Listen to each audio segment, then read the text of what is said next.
Hari Om. This is a recording of our Guruji's online satsang, translated into English. We would like to disclaim that since this is an English translation, it is possible that some of the information may have been lost during the translation process. So while you're listening to this video, then please keep that in mind. Swamiji urges us to not be stuck with his words, but rather try to understand the meaning behind them. So we also encourage you to do the same. Without further ado, we hope you enjoy the video. This was the Nispruhyogkriyayog team. Hari Om. Swamiji tells us that if you are tearing up in your sleep, that tears are coming out of your eyes, it means you have progressed on the spiritual path. It's not difficult to attain this state, but it is difficult to understand it. Say for example, when you were a child and got a new toy, then you would be inseparable from that toy. You would take it everywhere, play with it all day long, and also take it to bed with you when you went to sleep, or at least kept it at your bedside. And when you were dreaming, you would be dreaming about that toy. This could have also been a new video game. You would be dreaming about it, talking about it, maybe drawing pictures of it, imagining yourself to be in that video game when you were playing outside. You were all about it. This kind of attitude should arise toward the Param or the Guru. It is a sure sign that your sadhana has progressed. This is what sadhaks should aim for. The attachment we have towards our toys wanes off. This is the same with all material attachment.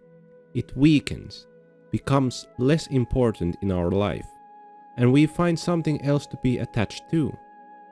This way, the focus will shift from one object to another, and the cycle continues.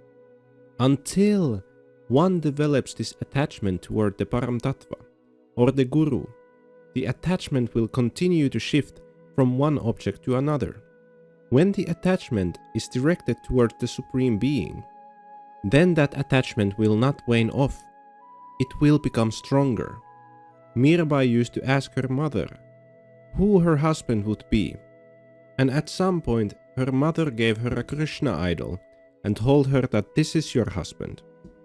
Mirabai would start developing that attachment toward Krishna from a very early age and worship him as her husband.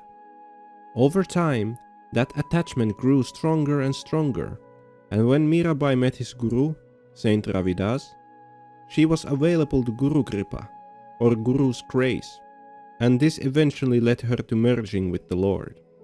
So how can we develop such attachment towards the Supreme Being? It can be achieved with the regular and intense practice of sadhana. With Nam Jap, which is the chanting of the God's name, practicing meditation and Kriya, keeping Hansa in the breath, and following Guru's guidance. Doing this will lead to a sweet pain, which leads to tearing up.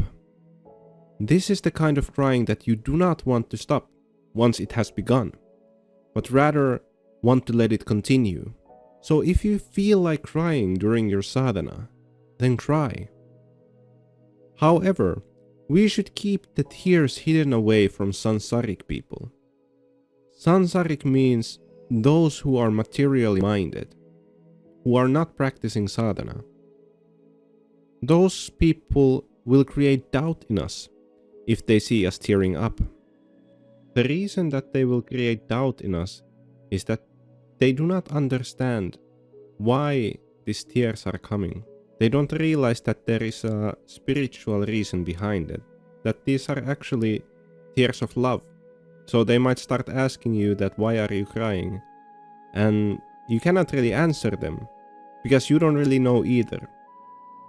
That is the reason why you should keep these tears from your sadhana to yourself. Swamiji also explains the meaning of Paramahansa, that if a newborn child feels like crying, then he will cry.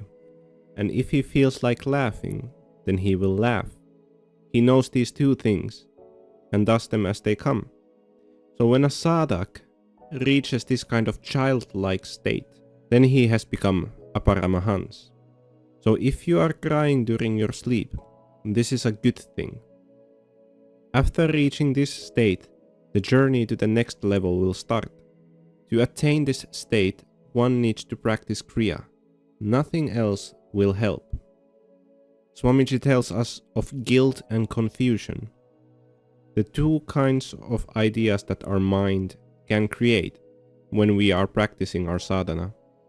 Both of these ideas concern thoughts of self-worth. When the mind becomes inflected with guilt, one might start thinking that I'm such a bad person.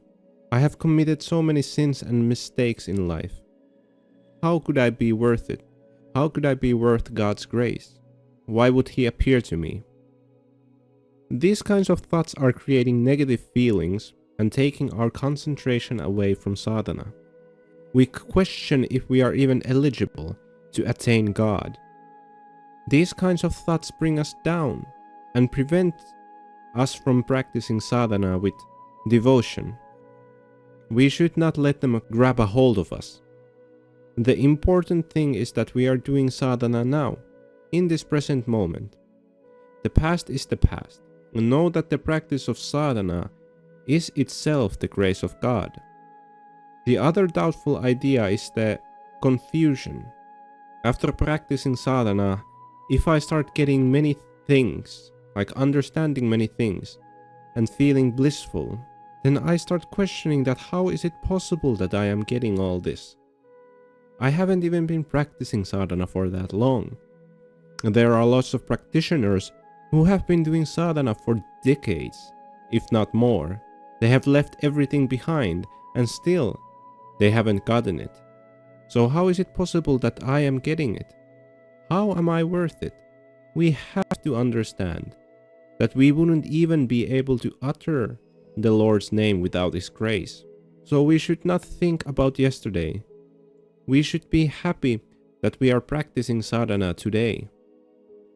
Doubts in our self-worth are not helpful to sadhana. They are making us uncertain about ourselves, and so we become uncertain about our sadhana. The fact that we are practicing sadhana means we have attained the grace of God. We should not forget that. Swamiji tells the story of the potter and the pot. There is a potter who collects clay, makes pots out of that clay, then fires them in a furnace and sells them at the market. He does this whole process himself, from collecting dirt to process into clay, then using different techniques to mold that clay into all sorts of different kinds of pots. Some are small, some are big. Some have decorations, and some are different shaped than others. Each one unique in its own way.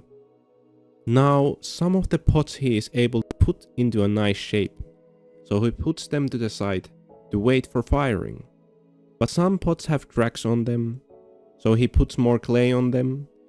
Some maybe didn't dry out well or have some other faults, so he makes them into clay again to be made into new pots. Once enough pots have dried, he puts them into the furnace, fires them, and once they have cooled down, he takes them to the marketplace to be sold. Whenever there's a customer interested in buying a pot, the potter still checks that the pot is in good condition. Even though he has done the whole process himself, he still checks. He looks for cracks, taps on it to make sure that the pot doesn't crumble. He tests if the pot holds water, and if the pot passes all the checks, then he sells it to the customer. We are the pots, and the pot maker is the creator in this story. Each one of us is unique, having different qualities, different combinations of doshas and gunas. Some qualities are considered desirable, and some are less so. The Creator has molded us the way we are with a specific purpose in mind. Why we have been put on this earth. But say that some pot is not perfect after taking it from the furnace. It may have some fault, maybe a cracked handle, or it doesn't hold water well.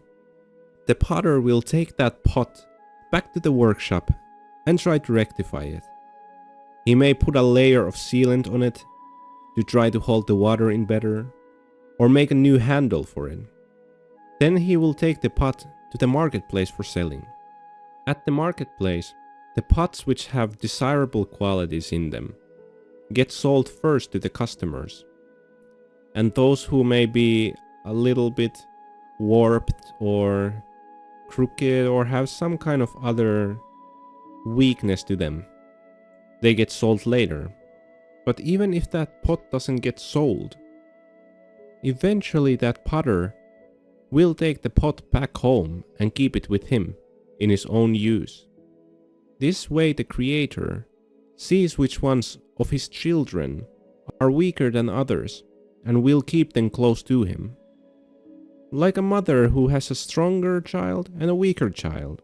Maybe the weaker child has a handicap, for example. She will take more care of the weaker child, give him more attention, because she worries more for the one who is weaker. So we should not let ideas of self-doubt affect our sadhana. We should surrender ourselves to the Lord, like the pot surrenders itself to the maker.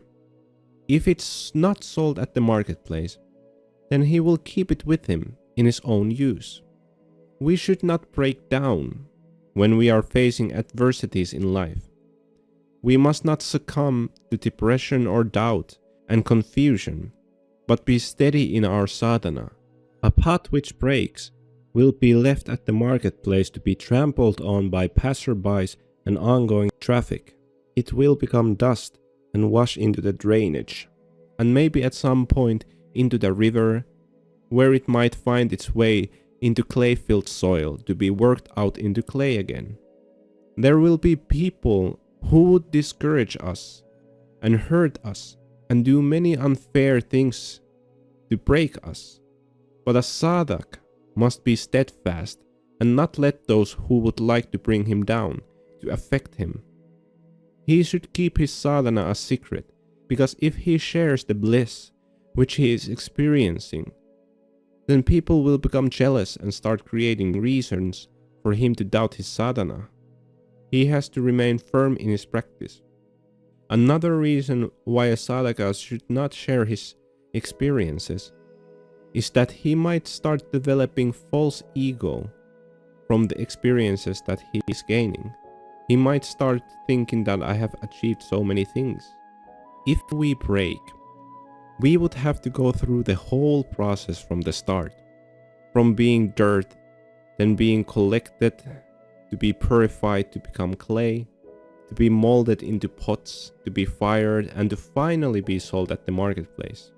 This process takes a long time, an unfathomable long time. We cannot even measure it. So if we break, we lose this precious opportunity which has been granted to us after a long and arduous process.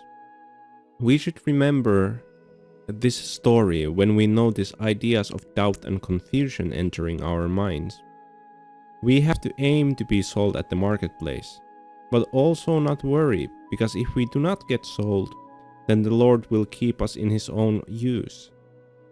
The Lord has created us, and we should remember that it is by his grace that we are practicing sadhana and chanting his name in the first place. So do not let doubt discourage you from practicing sadhana, and don't become broken. Practice your sadhana and don't share it with others either. Hari Om. Thank you for watching this episode of our Guruji's online satsang. We hope that you found it insightful and enjoyed it, as we enjoyed making it for you. If you would like to meet our Guruji or to be initiated into Kriya Yoga, then you can find our contact detail in the description below.